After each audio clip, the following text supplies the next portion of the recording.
good morning. Hey, how are we all? Should I do that up? I can't tell if I should do that up or not. I've closed the drawers for everyone. A few bits and bobs sticking out, so if you're of a nervous disposition, I do apologise for the drawers being out yesterday. How is everyone? How are you all? How's it going? James McBeer, I want to get them up for Halloween. Get what up? It's Tim the Postman. Is it Tim the Postman? It's Tim the Postman. It's Tim. Right. Good morning, Anastasia. Anastasia Alexander, Michelle Chandler. It's your birthday. Happy birthday, Michelle Chandler. Happy birthday. Apologies. Nadia sends her apologies. She's up in bed sniffling and snuffling. Our PCR results have said we're negative, which is good, but it always feels negative when you get a negative in anything, isn't it, really? So, negative. No, it's good. Negative's good. Negative is positive. April Hill, Jean McVicker. Happy birthday, Michelle. Raspberry Mojito Girl, Amy May, Steph Coleman, Someone Somewhere, Sarah Watkins, Sarbjit Bay. Where have you gone? Sarbjit Bra, sorry. Kelly Masters, Diane Sylvester, Anne 56, Someone Somewhere, Dixon Summit, Ellery Jones, Jill Holland. I went to Holland Park School, you know. Creator Holic, Ellen, Sherry D, Emma Lake, Diane Sylvester, Ishbel Ality, Lee Peart. She's up there feeling shit. Yeah, I mean, we've had a really nasty cold. I mean, thankfully it's not COVID, but my God, it's horrible. Horrible cough. No, Mark, it's just like this. I've just got caught in a wind. I got caught in a wind in a fan. I know, I look like I've been blown, if you know what I mean. Faith Goodman, sending gentle hugs to Nadia. Yeah, everyone send gentle hugs to Nadia. That's a fly shirt, Caesar. I thought I'd try, mate. Yeah. What do you think? What do you think, Lee? I've lost a little bit of weight. Trying to get Eco Mob are back. Insulate Britain are threatening half-term road chaos. Oh, God. Okay, well, I mean, oh, God, I don't know what to say. It's good, it's bad, it's good, it's bad. Needs to happen, shouldn't happen. I had it while in UK, Del ENQUIRIES. Hugs to Nadia. Oh, look at all those lovely hugs. Oh, thanks, guys. Thank you. I'll tell her. Neve Ed. I feel like I've woken up in some kind of vortex with all the news this AM. What other news are you thinking of? I mean, I've gone for some curiosities here. Obviously, what with our film corner of the channel, we have homed in on the tragic Alec Baldwin story, which is just awful, and we'll talk about that in a moment. Just awful. Claire Ross Reed, how are you? Love that shirt, thank you very much. Just trying to find where they are.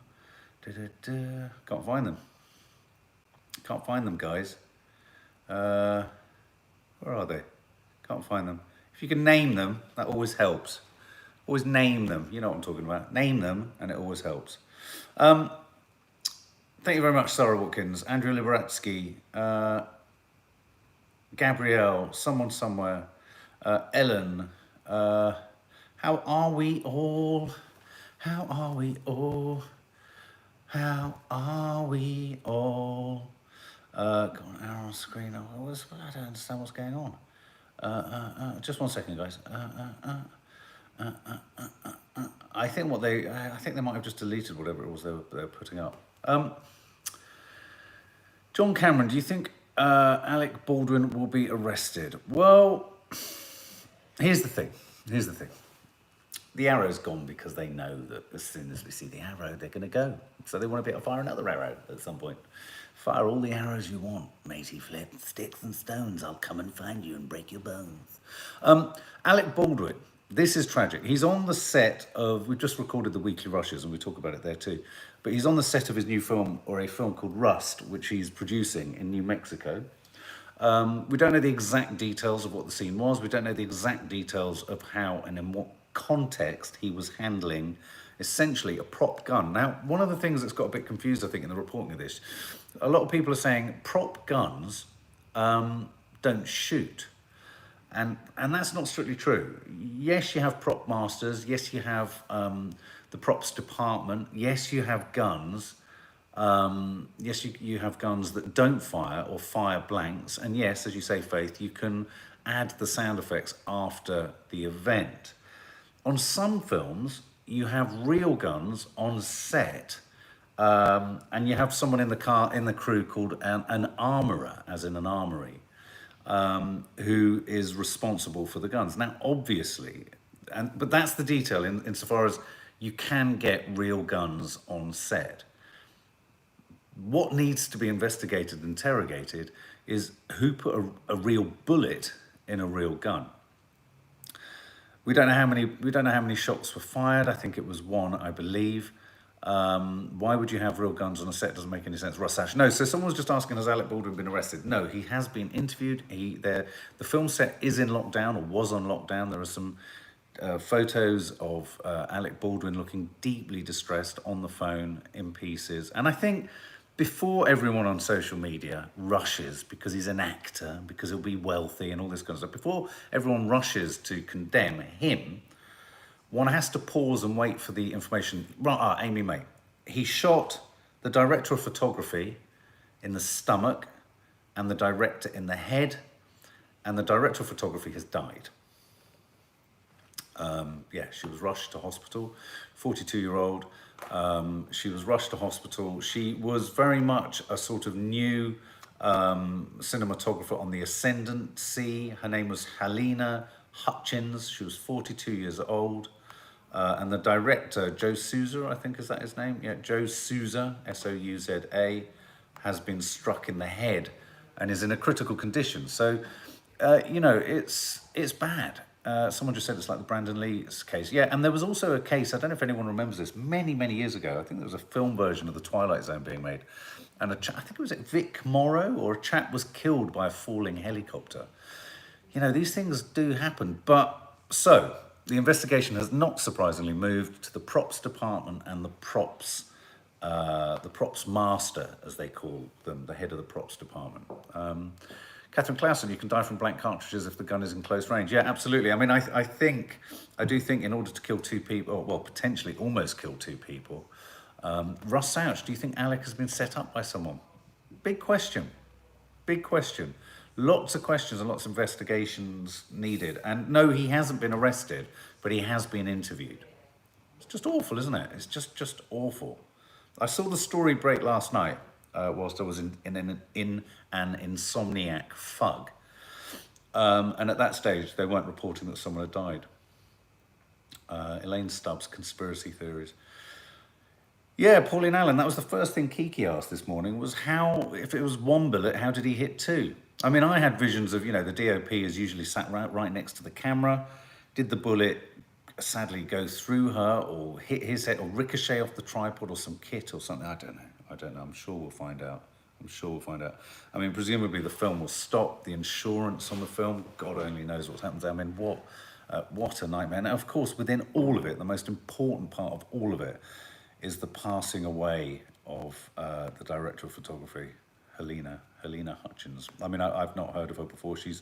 I think she was a DOP on one film before that, but she was, as I say, she was coming up. And there's, you know, what's really good in Hollywood and filmmaking at the moment is more and more female cinematographers are coming through, and she was one of them. So that's tragically sad, isn't it? Tragically sad. John Cameron, do you think the film will be finished? Well, it's one of those funny ones, isn't it? It depends on the tone and the circumstances that develop. And, you know, if they find it was just a terribly unfortunate and tragic accident, you could argue that a film like that could be completed as a tribute. You know, you see many films, don't you, with a remembrance at the end. If they discover that foul play or negligence was at the heart of it, there could be an argument that the project should be scrapped. James Flanagan, the headlines are so clickbait. Baldwin shoots dead a crew member. Well, we've kind of got a similar thing in our title, and it was a way of kind of not wanting to exploit the death of someone. It was just a way of describing it. But yeah, you're right, James. Disgusting way to explain the situation. Imagine having to live with that. I mean, that's the other thought. Let's assume it was a terrible accident. Sophie R. Photos of Alec Baldwin weeping in all the papers, heartbreaking. I mean, imagine if it's an accident, and presumably it probably is, let's face it, to live with that awful responsibility. Sorry, do you know what I mean? Dear heart, you say, what does that mean? What does that mean, dear heart? Tell us what you're thinking. So there's that. The Queen. Someone just said, I'm more worried about the Queen. I must admit, when I saw this story, I got a little bit concerned. And I'm not a monarchist. I'm not a royal fan. What do you think of the Queen, guys? Do you think there's more to the story than they're telling us? Yes or no? There's 544 of you here, and only 74 of you have hit the like button. Hit the like button, guys, so that the chat with the arrow fires it in the wrong direction.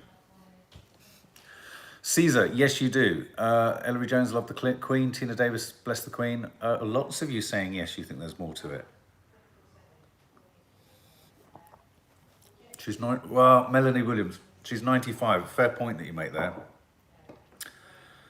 One of the things about this, I always remember my grandmother saying, my nan lived till she was 93, and she, bizarrely, she beat breast cancer. What's the story? The story is that the Queen, the royal household didn't notify the press, but the Sun broke the story last night that on Wednesday night the Queen went in for a routine-ish kind of checkup because she wasn't feeling too great, and she stayed the night, which is very unusual. I think it's that she's only done it 4 times in her life, and she stayed in the hospital for,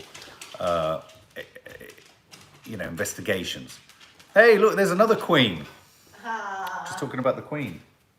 Hi, everybody. Oh, she's in her gym jams. Oh, my God. I'm just so knackered I was all just the sharing time. the fact that our PCRs are negative, which is good. Thank God.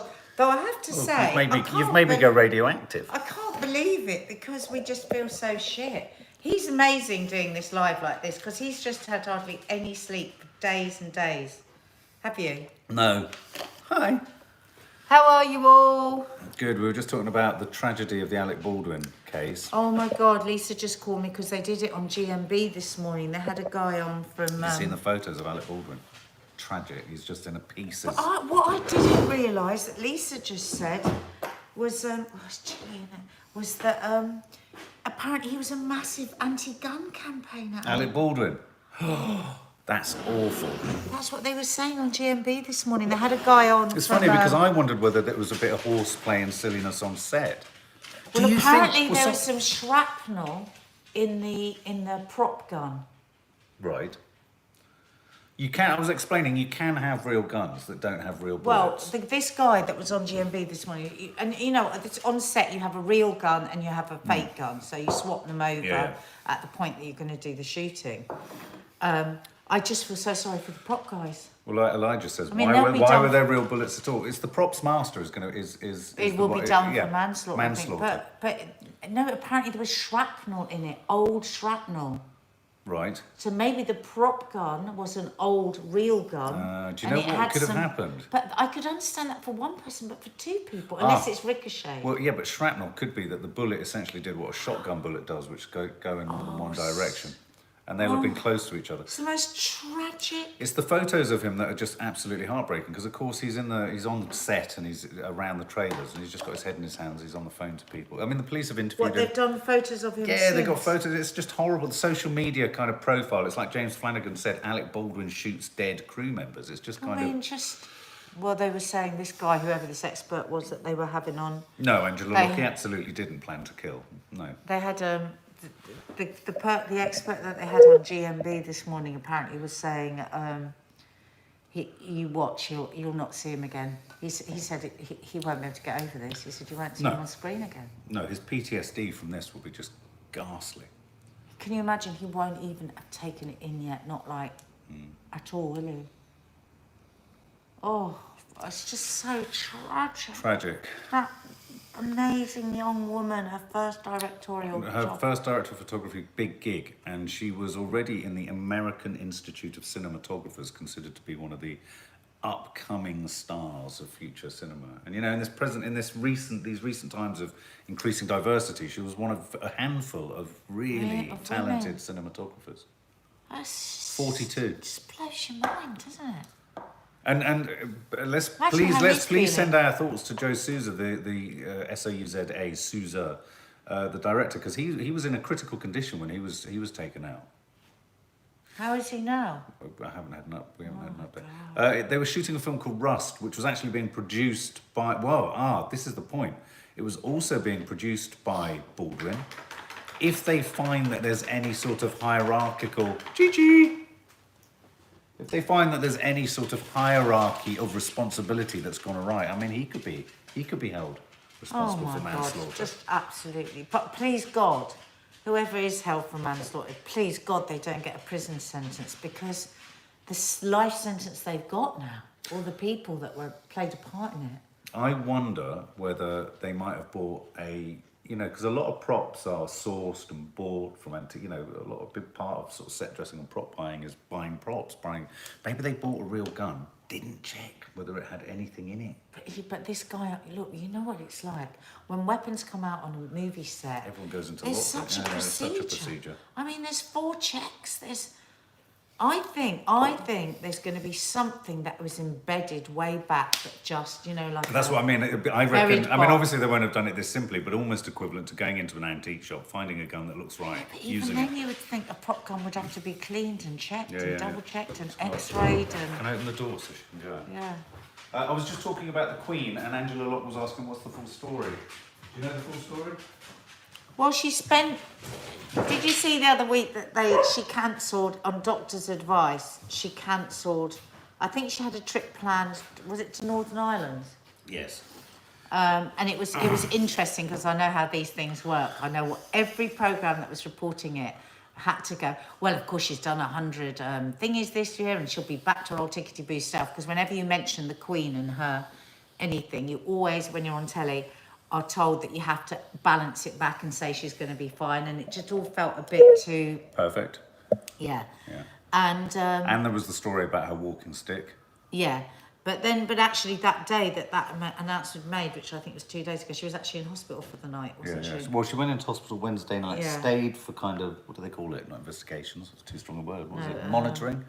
Yeah, monitored. But I think what the press are trying to make a lot of is the fact that the royal household didn't tell us and didn't want us to know. And I suppose it feels like there are some parallels with what happened with Philip. Do you remember? It was all fine, and then it wasn't fine. And I was just saying as you came down, my nan, who was 93, fended off breast cancer at the age of about 91. I remember going into a room and going, bloody hell, Nan, you've beaten breast cancer. Do you remember how annoyed she was that we just weren't more that we didn't sort of go, because we knew, because breast cancer at that age is very, very slow. They'll always say to you, as the doctors did, she will die of old age before she dies of breast cancer. So we never really worried that much about the breast cancer, did we? No. And she got so furious. Yeah. She used to go, I've got breast cancer, you know. Well, we were worried a bit, if I'm honest. No, but I mean, it wasn't like we were more worried about our heart and Yeah. about all the other things than we were about her breast cancer. But she beat breast cancer. I remember her lying in bed. I said, "Nan, you beat breast cancer." She said, was and so she looked at me. annoyed. No, she looked at me. She went, "I know. I wasn't expecting that." No, but do you remember initially she fought against that because she was like, I don't think that doctor knew what he was talking about. She didn't want to accept it. But she would say, and I said to her, I said, "That's brilliant." I said, you're going to live to I always said to her when she was in her 90s, "You're going to live to a ripe old age, Nan." And she'd look at me with that sort of giblet eye. You know, she'd look at me like that. Is that meant to be funny? She'd sort of say. And then I said to her, "Oh, but Nan, you know, you are." And she said, "Look, when you get to 95, this is relating to the Queen. However you look at it, as my nan used to say of herself, you're terminal. I feel terminal. I feel like it's going to happen at any point." It's like my dad with his heart operation. She was Holly Rocker, yeah. You know, I took my dad to hospital the other day for these investigations. Give us the name, Claire Ross Reed. Sorry. For his heart operation. I said, "Oh, Dad, you know, you'll just feel so much better." And he goes, "You know, I am..." How old is he? 88, 87? Yeah, 87. I'm 87, you know, how much better are you going to feel? And I thought, well, yeah, I suppose you have to start accepting that, don't you? Yeah. Absolutely.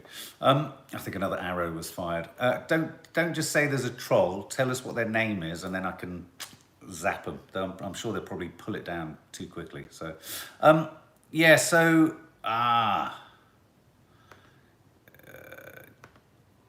got him.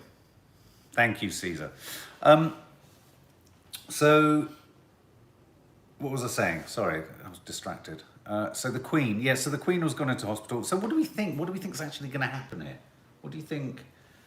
Well, I mean, Do you think she's gone back? Apparently, she's at her desk at Windsor, sort of going through all the kind of usual stuff. I mean, when you think how many appointments my dad has at 87, 88, it's the Queen. You're going to have the creme de la creme of what she probably went to Bart's, didn't she?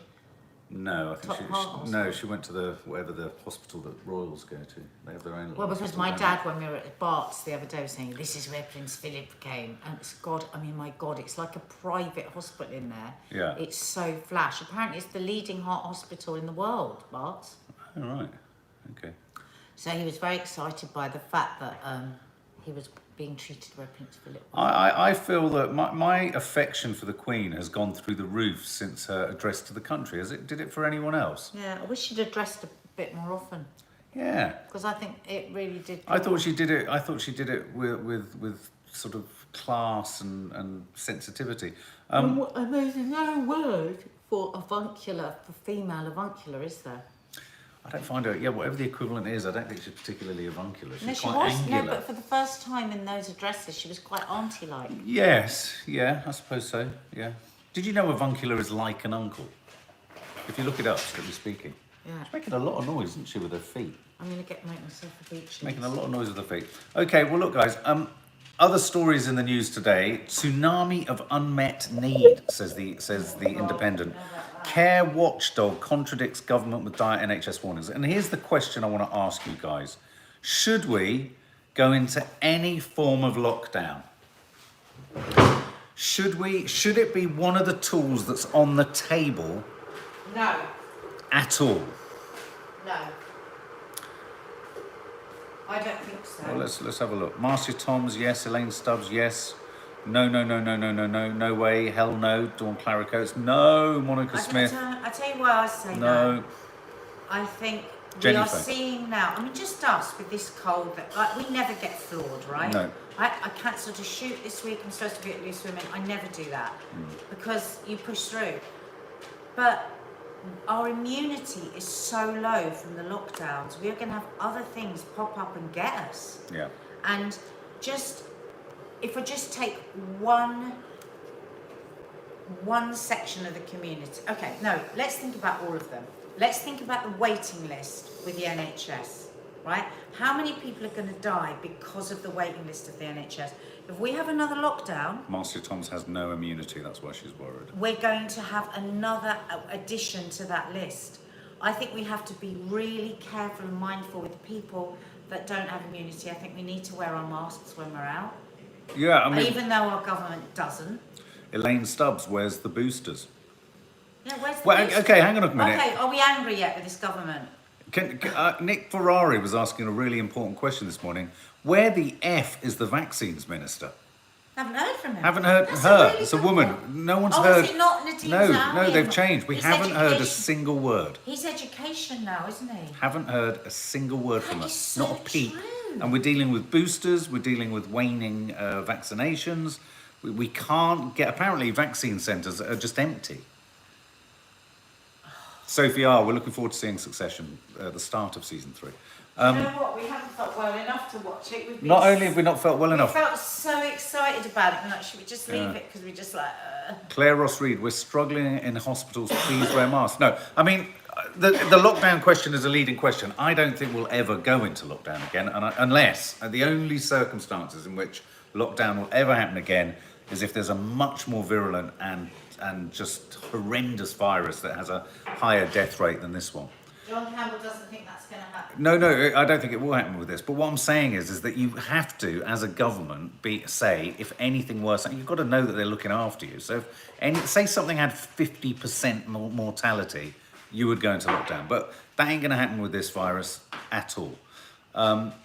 Marcia Toms, I mean, you make an interesting point. There's so many people out there who can't have the vaccine, and you must feel incredibly vulnerable. And so, in a sense, because also, I guess, even people who've been vaccinated, they can still carry the virus. So my heart goes out to you because So you we must be talk about watching the that. world return to not the sort of normal. And We often talk about that, don't we, Mark? Yeah. Because we say, God, think of all our followers and Yeah, stuff, yeah, yeah. because we know there's Marcia a number Thomas of is you terrified. that just can't have the vaccine. Yeah. Penny Shrimpton, I agree. Plan B should be happening now. Absolutely. Because Plan B well, that's isn't- what the NHS are begging for, Yeah. so we've got to listen to Well, them. virtually every NHS organisation's begging for it. Yeah. Do you think we should go into Plan B? Write Plan B now. If you do. Just put Plan B. I mean, it's not even that difficult, Plan B. No, just it's wear not. your It's wear a mask. mask, but if you can, work from home. That's it. Yeah, Plan B. Why is that Jean so difficult? McVicker, no. Please tell us why no, Jean McVicker. Perhaps for the same reason the government are saying no. I mean, obviously, there's a feeling in many quarters, certainly on the Tory backbenches, that it's all going absolutely tickety-boo. And these numbers, whilst high, aren't resulting in as huge a lift in deaths. But why the NHS? The only reason it informs me Yep. to say yes to Plan B, even though I don't want it at all, is because the head of the NHS said we need it to have started yesterday. And they're on the front line. They know. And it feels just so reminiscent of last year when everyone was saying this to him at the beginning and he kept waiting. And do you remember when Valence said, you have to go harder, you have to go wider, you have to be stricter, you have to be tougher when you start to see things build so that you can stop a tsunami. And it just seems we're just going to be firefighting again. Why are they never proactive? Don't rip the pants out of it, wasn't it? One of the phrases, John That was Van Van Zandt? Zandt. Yeah. You know, why can't we ever be proactive instead of reactive? Never a truer word has been said by a woman in pyjamas. Someone got a bit frustrated with me putting these on and taking them off. Putting them on and taking them off. What? My glasses. And I said, it's because I need them to read, but I want to be able to exercise them by looking, if you know what I mean. So it's one of the two things. Oh, God. Yeah. Okay. Sorry, I just got a text. So yes, lockdown, Plan B. I just think Plan B needs to be in now. NHS groups and organisations and hospital trusts are all screaming for it. The care sector, social care sector, the care homes, I hate to say it, but it feels like they're just being left out, hung out to dry in a sense. Where's the booster push? And we all need to demand, where's the effing vaccine minister for Nick Ferrari to hold a torch to her feet? I have to say, I never thought I'd be aligned with Nick, but he's doing a good job of asking some key questions. So there's a lot of stress out there and a lot of people working and a lot of people being cared for who are worried. Now, this other story I thought was a bit of fun. And this might resonate for you. How funny that Time for a Rhyme, personalised poetry, Kirsty Wilson. This story is for you. Poetry, please. Let's see what you're saying. Writing a heartbreaking personalised poem for someone whilst watching you on the big screen, 60 inches. Oh my God, let me step back. You look splendid. Love you guys. No, we won't look splendid on 60-inch. Time for a Rhyme, personalised poetry, Kirsty Wilson. Who likes poetry? Or who liked poetry at school? I always remember when teachers said, right, we're going to do a poem. At the beginning, my heart would sink a little bit. And then I found myself enjoying it. Angela Locke, you liked it. David Shields, you liked it. Some of it, someone somewhere. Amy May, not me, I hated it. When I was at university doing English literature, lots and lots of English literature graduates would do anything to avoid poetry. Dawn Claricoats, yes, Wilfred Owen. Spinner's End, I write poetry for my kids. Yes, some good. No, me, no, hated it. It's kind of half and half. Oh, Nanny Di. Me, I like it. Nanny Di. Hey, Nan, Mum. I should call you Mum. It's funny, whenever I'm doing Greenfigured Hell and I call her Nanny Di, she says Mark. She goes off camera, she goes Mark. Because there's a behind the scenes with Nanny Di, Often when we put the camera down, she says, you are a fucking arsehole, aren't you? It's not very nice. She's not very nice off camera, are you, Mum? But she also says, can you not call me Nanny Di? Can you call me Ma? She's quite demanding. She's quite a starry character, Mum, aren't you? I mean, off camera, throws strops. Can I have an espresso, please? You've got to watch her. Fiona Reid hated poetry. Well, it can be really... Did you like poetry? You know what I've just had again? Did you like poetry? Sorry, 2 digestive biscuits. Did you like poetry? Do you know what? Digestive biscuits. It's like, how can you say, do you like poetry? Because Well, it's like do you like anything else. poetry? There's good poetry and No, there's I bad poetry. And I think often the way poetry was done at school was so mind-numbingly boring, Oh. with dull poems. But I mean, a beautiful poem is like any other bit of art. If it gets you, it gets you, doesn't it? Yeah, I mean, I suppose it was about. I suppose I was asking more about when I think I poetry was mentioned at frightened of school. it. Yeah, it's I think really, I was really frightened of Yeah, it so was I. because I couldn't do it. I just couldn't. I think you get so many. I mean, we've had this with the girls, haven't we? I mean, Maddie is totally a poet. Yeah. The way she writes her songs, she's a Yeah. poet. But you have this idea of what a poem is supposed to be like when you're a kid, doesn't it? Well, there was the poems which were easy, which was But I didn't find those easy. The rhyming ones. Oh, I couldn't loved do- writing rhyming ones. No, of course you would, but I didn't. I just couldn't do it. But it was the ones that I studied at A level where they'd go things like a fall through the floor Yeah. with a song Yeah, on my head. all that. No, I want to cry. feeling dead. I'd be looking at a blank piece of paper wanting to cry. I know, I'd feel a bit cringe. But as you well. gave Kiki a good bit of advice the other day, didn't you? You said just like really random shit, like you're really esoteric. and Yeah. just like- If you just say a load of random words and put them on a piece of paper Yeah. in a sort of strange step-like way that comes back, people will think you're so clever Yeah. and artistic.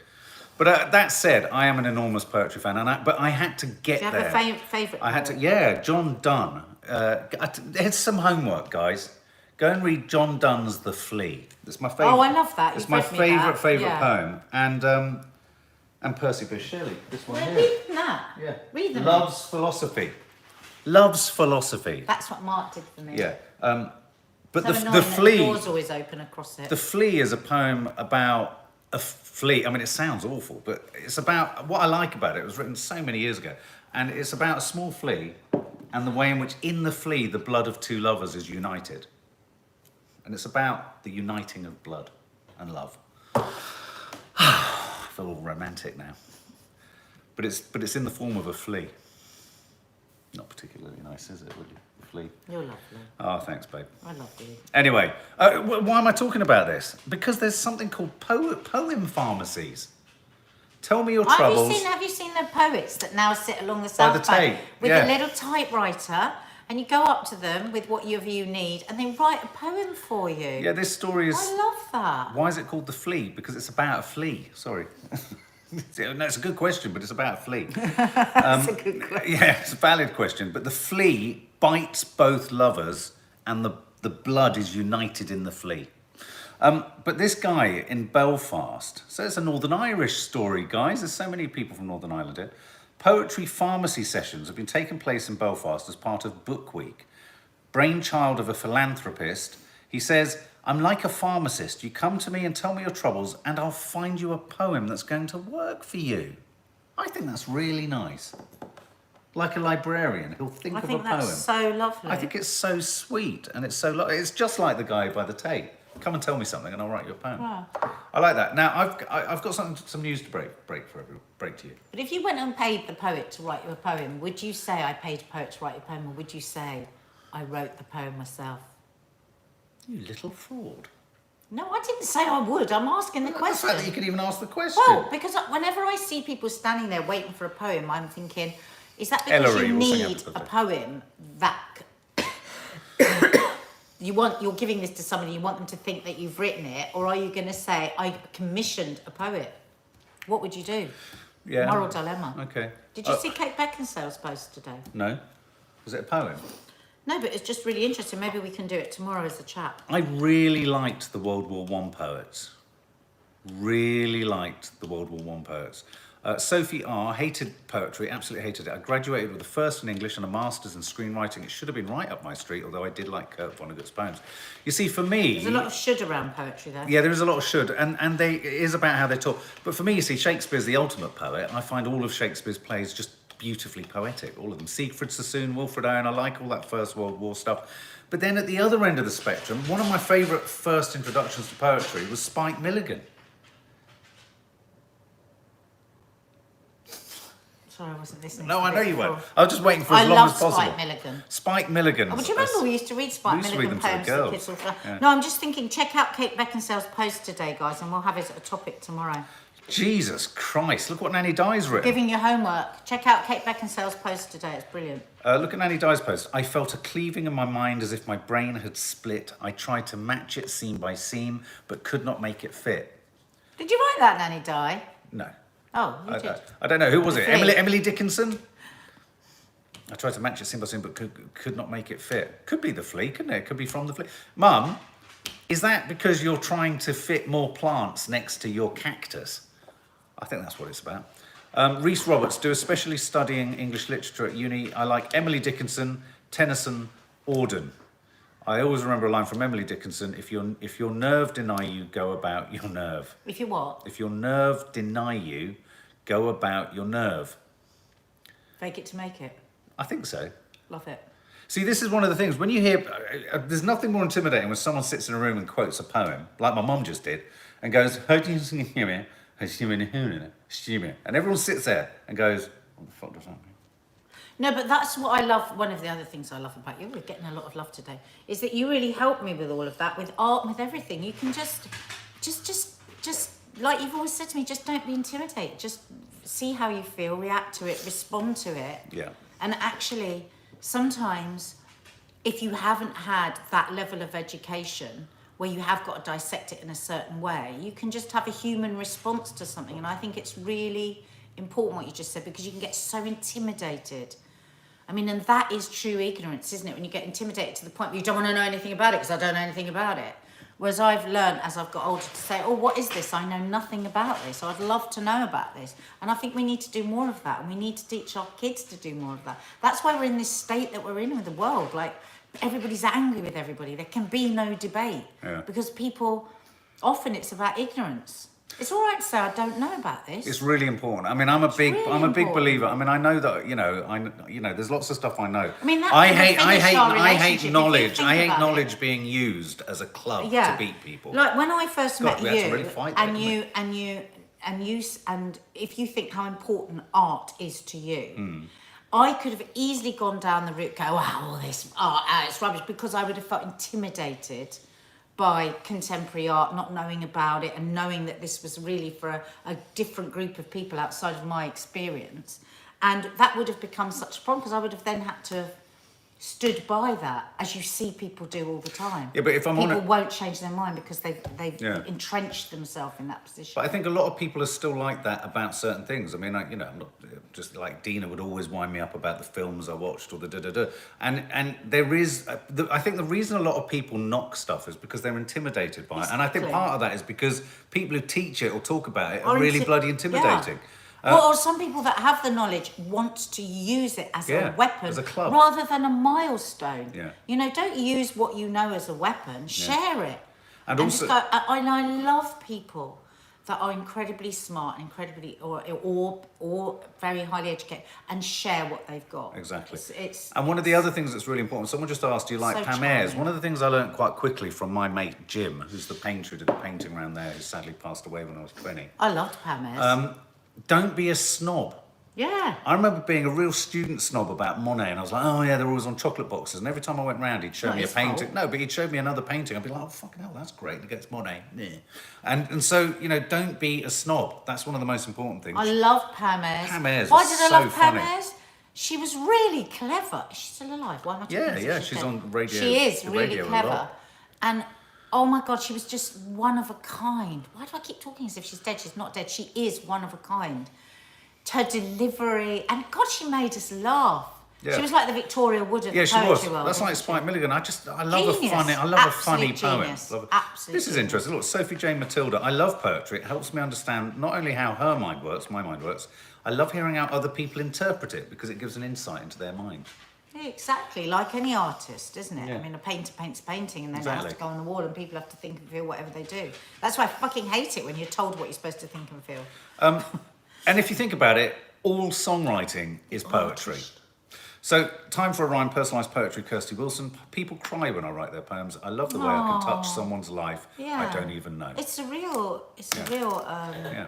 privilege, I think, to be able to write poetry and to be able to sing and to be able to dance. I mean, sometimes when you watch like a ballet and you watch, or, you know, any great dance and you watch, oh my God, you know when you're in a theatre and you're watching the most incredible dance and it's just like having this like pinball effect on every part of your body, and you look round and it's like everybody's like that. You think, God, I know your feet are fucking killing you. I know you get paid next to nothing. I know you're half starved and only drinking black coffee and fags, but my God, I'd do anything to be you. Yeah. And to be able to touch people in the way that you can, all in one go, just with the way you lift your leg. Absolutely. Oh.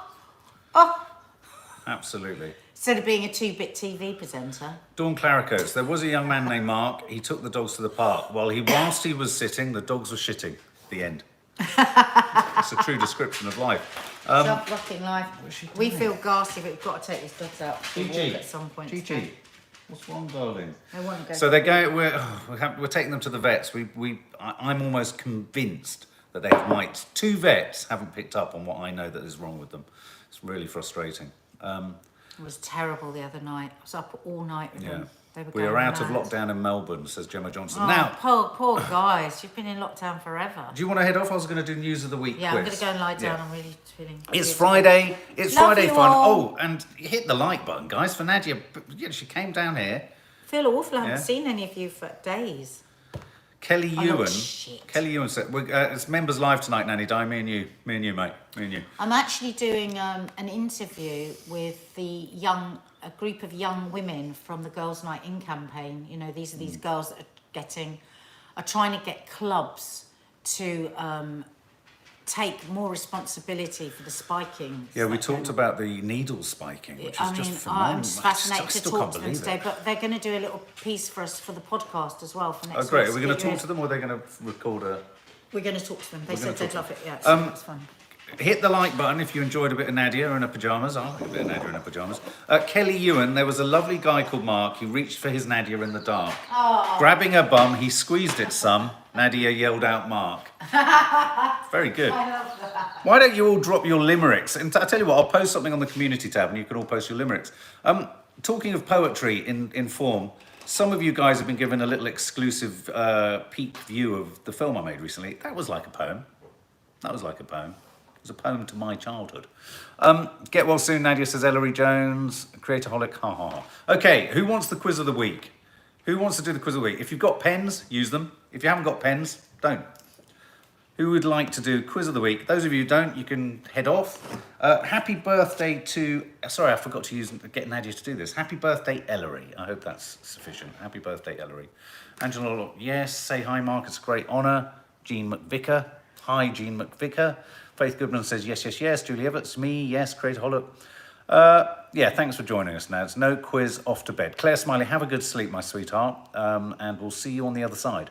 Are you doing a Halloween vlog? Would you like to do a ghost hunt, Laura S? I think we should do something for Halloween. I might just try and scare the shit out of Nadia. What do you think? Okay. Right. So, quiz of the week.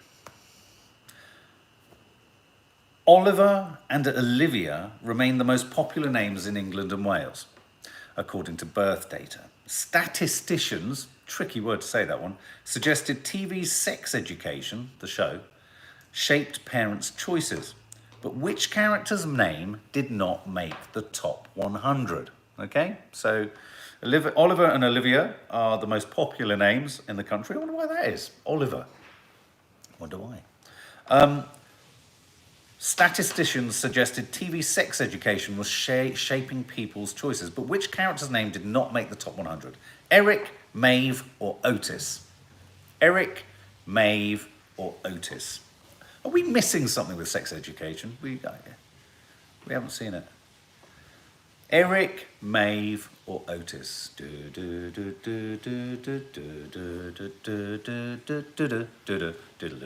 Boom. What are you? Most of you are saying Otis. Otis. Here we go. No, it's Eric. It's Eric. I must admit, you wouldn't expect to meet an Eric now, would you? Some 28 years after the drug lord Pablo Escobar, I love his name, was shot dead by police, Colombia began sterilizing invasive animals originating from his former ranch, Hacienda Napoles. But which were they? So which animals did the police start sterilizing that came from his former ranch? Dormice, hippos, or snakes? Did he have hippos? Which animals that essentially kept coming from Pablo Escobar's former ranch did they have to? Hippos. Most of you are saying hippos. Let's do it. Wow! He had pet hippos. I wonder if he ever played Hungry Hippo. God, no. To Pablo Escobar, Hungry Hippo, he'd have probably chucked someone in there, wouldn't he? Maybe that's where the idea came from. That's an awful thought, Mark. Scrap it. The United Nations, that bust flush that serves no purpose whatsoever in the world anymore and can't police a piss up in a brewery. The United Nations withdrew the offer of an unpaid role helping Africa recover from COVID that was made to Matt Hancock. But what would his title have been? So if he'd taken the job at the United Nations, helping Africa recover from COVID, what would his job title have been? 1, Goodwill Ambassador for Immunization, Special Envoy for Global Education, or Special Representative on Financial Innovation and Climate Change. They're a mouthful, aren't they? We are going to be watching You. We loved You season 1, season 2, and I hear that You season 3 is great. Number 1, yeah, that's the easiest way to do it, isn't it? Caesar says number 1, Goodwill Ambassador for Immunization. 1, couple of 3s. I'm saying 1. No! Number 3, Ellery Jones, Karen T and DC. You're right. Special Representative on Financial Innovation and Climate Change and bum grabbing. Politicians. No, question 4. How are you doing, guys? We're almost at the halfway stage. Who's got them all right? Say yes. Be honest. Be honest. Who's got them all right? Dave Gilmour from the Pink Floyd. I've sat in Dave Gilmour's house, had a good old chinwag with him, and eaten Arabic food with one of those. He made a spice, and he was lovely. He was really nice. No one yet. No, I've got 2. Has anyone got all of them? Karen T, you, and Tilhonen. Okay, right. Question 4. Politicians pay tribute to the first African-American US Secretary of State, Colin Powell, who died at the age of 84. So sad. Obituaries noted he had tweaked the pronunciation of his name, but why? That's interesting, because I'd always say Colin, but he said Colin, didn't he? In honor, so why did he change the pronunciation of his name? 1, in honor of a fallen US Army Corps pilot, Army Air Corps pilot, sorry, in honor of a fallen US Army Air Corps pilot, what's wrong with me? 2, taking after his favorite baseball player, or 3, to emulate a Jamaican reggae star. I'm going to go counterintuitive here.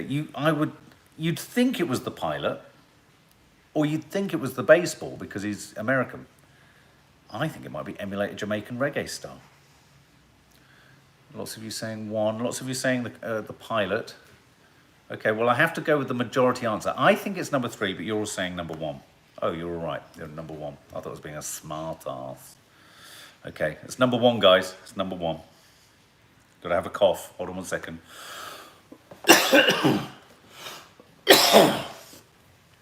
It's not COVID. We know it's not COVID.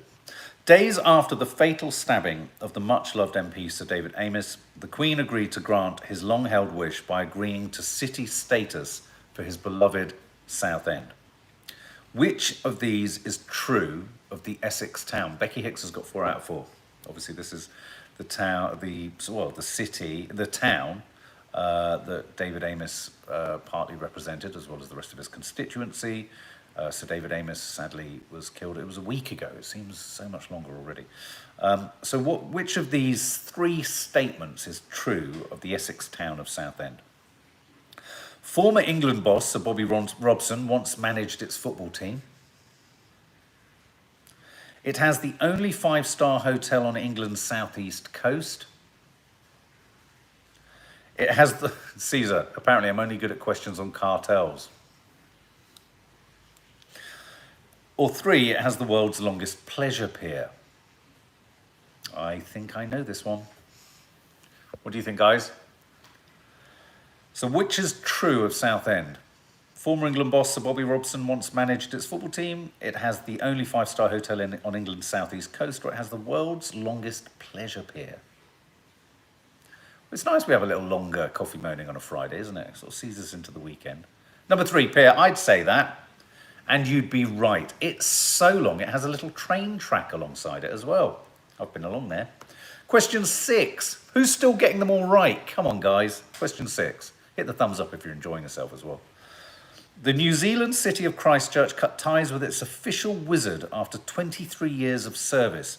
But which of the following is not true of Ian Brackenbury Channel, who was the wizard? So which of the following is not true? What a weird question. Have you noticed how the BBC, like last week, they always do a double negative or they invert it? It's so annoying. So which of these is not true of New Zealand, Christchurch, New Zealand's 23-year serving wizard? Christ almighty. He was declared a living work of art. He was made an MBE in 2009. He was paid £8,200 a year. Which of those is not true? Why would he be made an MBE if he's in New Zealand? I suppose merit of the British Empire, I don't know. He was made, what do you think, guys? 1, oh, lots of you saying 3, 1, 2, 1, 1. He was declared a living work of, no, he was made an MBE in 2009. Number 2. Number 2. I really want to know who's got them all right, because we're on to the last question. Who's got them all right? Who's got 6 out of 6 so far? Gemma, put like Gemma Johnson has, what you've got out of 6. Yes, 3. 3 out of 6, Nicola Randall. Becky Hicks, 5 out of 6. Oh, you must have dropped down there because you were getting them all, weren't you?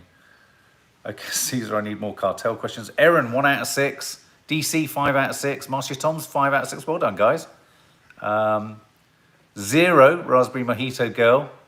I've got 1, I think, right, Rian Kemp. 1 out of 6, 1 out of 6. 4 out of 6, Anna Charalambus. Michelle Main, no worry. Any time is good. We'll put you down as late, though, so I hope you don't mind that. There was a young man called Mark who often liked to let out a fart. He stunk up the car and didn't get far as the fumes knocked him out for 3 days. Very good, dear heart. Helen Fatherley, 000. So no one's got all of them. Okay, here's the final one. Let's see if someone can get 6 out of 7. I think some of you got 5. Sir Elton John was back at number 1 in the UK singles chart after 16 years thanks to Cold Heart Pnow remix. So a remix of Cold Heart, recorded with Dua Lipa. His last chart topper was also a collaboration, but with who? Tupac, Eminem, or Kiki D? Sarah Elliott, here's your chance to get 6 out of 7. I would say, so is it Tupac, Eminem, or Kiki D was his last collaboration? Now, Kiki D seems like a long time ago. Don't go breaking my heart. I wouldn't if I tried. Is that it? Don't go breaking my... Ooh, nobody knows it. Nobody knows. I wonder whether it's all the way back then. Tupac, Jenny Faye says. What do you think, guys? Kiki D? I'm going for Kiki D. No! It was Tupac. I was trying to be too clever again. What about George Michael? Yeah. Maybe Tupac was more recent. His last chart topper wasn't with George Michael. 5 out of 7, guys. Oh, guys, there you go. Oh, Rose, thou art sick. William Blake, the sick Rose. What a surprise that is. Guys, have a lovely day. There might be a vlog landing later, but there's also the weekly rushes coming. I hope you've had fun. I hope you have a lovely weekend. It's a live no-name Sunday show this weekend because we've been so blighted with illness. We haven't been able to pre-shoot stuff, and it's been a very busy week at the same time. So Sunday, no-name Sunday show, live on Sunday, probably 11 or 11:30. We just need to coordinate Lisa, Teddy, perhaps Nanny Di if she's not here still. A review of Dune, the big epic movie, will be landing at some point over the weekend, as will a review of Venom. Lots of content. We're always trying to bring you varied and different content at all times. Obviously, no Meals and Minutes this week because Nadia's felt a bit ill. And Green Fingered Hell. Yes, there are bits and bobs which I'm trying to pull together something that kind of makes some kind of entertaining sense. So I hope you have fun, guys. I'm going to go upstairs and see just how elasticated Nadia's pajamas are. Take care, everyone.